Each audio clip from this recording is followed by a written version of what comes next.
வணக்கம். நான் அகிலன். நாவலப்பிட்டிய பரகல பிரதேசத்தில் இருந்து என்னுடைய கருத்தை பதிவு செய்கிறேன்.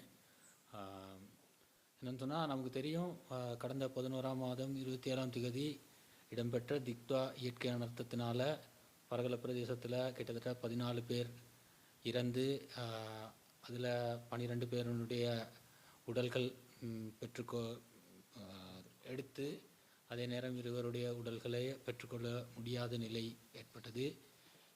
இந்த சந்தர்ப்பத்தில் கிட்டத்தட்ட 56 குடும்பங்களைச் சேர்ந்த 6 லயன் அறைகளில் வசித்த 56 குடும்பங்களைச் சேர்ந்த மக்கள் நிர்கதியான ஒரு நிலைமைக்கு இருந்தாங்க.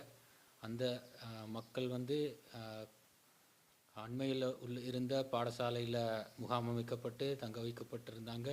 அதே நேரம் கடந்த மாதங்களில் பாடசாலை மீள ஆரம்பிக்கிற செயற்பாடுகள் காரணமாக அந்த மக்கள் தற்போது வெளியேற்றப்பட்டிருக்கிறது வரைக்கும் எல்லாருக்கும் இந்த விஷயங்கள் ஏற்கனவே தெரியும்.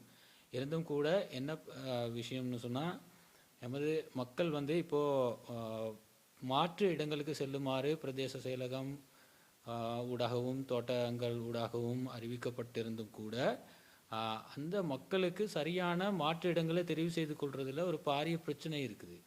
அந்த மாற்று இடங்களில் தெரிவு செய்கிறதுல இருக்கிற பிரச்சனை, அதே நேரம் அவங்களுடைய தொழில், பிள்ளைகளுடைய கல்வி நடவடிக்கைகள், நோய், குறிப்பாக மருத்துவம், இந்த மாதிரியான பிரச்சனைகளில் முகம் கொடுக்குற இந்த மக்கள் மாற்று இடங்களை தெரிவு செய்கிறதுக்கு மிகுந்த சிரமங்களை எதிர்கொள்கிறாங்க. இப்போ இதுக்கு எங்களுடைய பிரதானமான கோரிக்கையாக அமைகிறது என்னன்னு சொன்னால், அந்த மக்களுக்கு நிரந்தரமான ஒரு தீர்வு பெற்றுக் கொடுக்க வேண்டும். அந்த நிரந்தரமான தீர்வாக நாங்கள் முன்வைக்கிற கோரிக்கை, தனி காணி உரிமையுடன் கூடிய தனி வீட்டு திட்டத்தை இந்த அரசு தகுந்த நடவடிக்கையூடாக பெற்றுக் கொடுக்க வேண்டும் என்பது எங்களுடைய தாழ்மையான கோரிக்கை.